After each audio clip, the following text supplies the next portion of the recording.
ATUC പ്രക്ഷോഭ ജാഥയ്ക്ക് ചേർത്തലയിൽ സ്വീകരണം നൽകി. സംസ്ഥാന സർക്കാർ തൊഴിലും കൂലിയും സാമൂഹ്യ സുരക്ഷയും ഉറപ്പുവരുത്തുക, കേന്ദ്ര സർക്കാർ കേരളത്തിലുള്ള അവഗണന അവസാനിപ്പിക്കുക തുടങ്ങിയ ആവശ്യങ്ങൾ ഉന്നയിച്ചുകൊണ്ടാണ് ATUC പ്രക്ഷോഭ ജാഥ എറണാകുളം മുതൽ തിരുവനന്തപുരം വരെ പര്യടനം നടത്തുന്നത്. KP രാജേന്ദ്രൻ ജാഥ ക്യാപ്റ്റനും CP മുരളി വൈസ് ക്യാപ്റ്റനും അഡ്വക്കേറ്റ് R സജ്ലാൽ ഡയറക്ടറുമാണ്. വളരെ കൃത്യമായി പറഞ്ഞു, കമ്മ്യൂണിസ്റ്റ് പാർട്ടി എല്ലാ പിന്തുണയും നമ്മുടെ ഈ പ്രക്ഷോഭത്തിന് നൽകുകയാണ്. ഇതുപോലെ നമ്മൾ ഉന്നയിച്ച ഡിമാൻഡുകൾക്കാണ്, നമ്മൾ ഓരോ ഡിമാൻഡുകളാണ് പറയുന്നത്. ആ ഡിമാൻഡ് നേടിയെടുക്കാനുള്ള നമ്മുടെ പ്രവർത്തനത്തിന്, തൊഴിലാളികളുടെ പ്രവർത്തനത്തിന് കമ്മ്യൂണിസ്റ്റ് പാർട്ടിയുടെ എല്ലാ പിന്തുണയും, നമ്മുടെ കമ്മ്യൂണിസ്റ്റ് പാർട്ടിയുടെ എല്ലാ കമ്മിറ്റികളും സജീവമായിട്ട് ഇതിലൊക്കെ വരുന്നു. പാർട്ടി നമ്മുടെ ഒപ്പമുണ്ട്. തൊഴിലാളികളുടെ കാര്യങ്ങളാണ് നമ്മൾ ഉന്നയിക്കുന്നത്. അപ്പം അത് നേടിയെടുക്കാൻ ഗവൺമെൻറ്റിൻ്റെ മുമ്പിൽ കാര്യങ്ങൾ പറയുമ്പോൾ അത് സർക്കാർ വിരുദ്ധ സമരമൊന്നുമല്ല.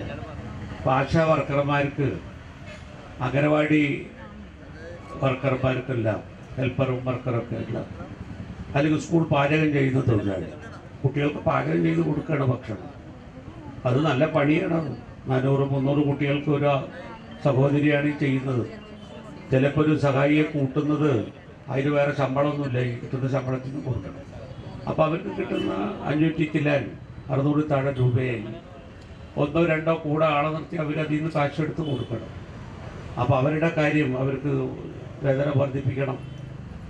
അതല്ലെങ്കിൽ നമ്മുടെ സപ്ലൈകോയിലുള്ള തൊഴിലാളി ഇവിടെ നന്നായി പറഞ്ഞു പോകുന്നത്, ഏറ്റവും കൂടുതൽ സമയം ജോലി ചെയ്യുന്നവരാണ്.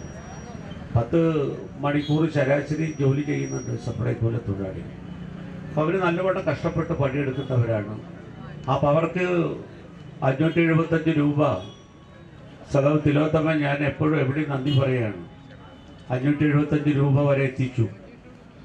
575. അന്ന് തിലോത്തമൻ സദാവായിട്ട് ആ ചർച്ചയിൽ ഞാനും ഉണ്ടായിരുന്നു.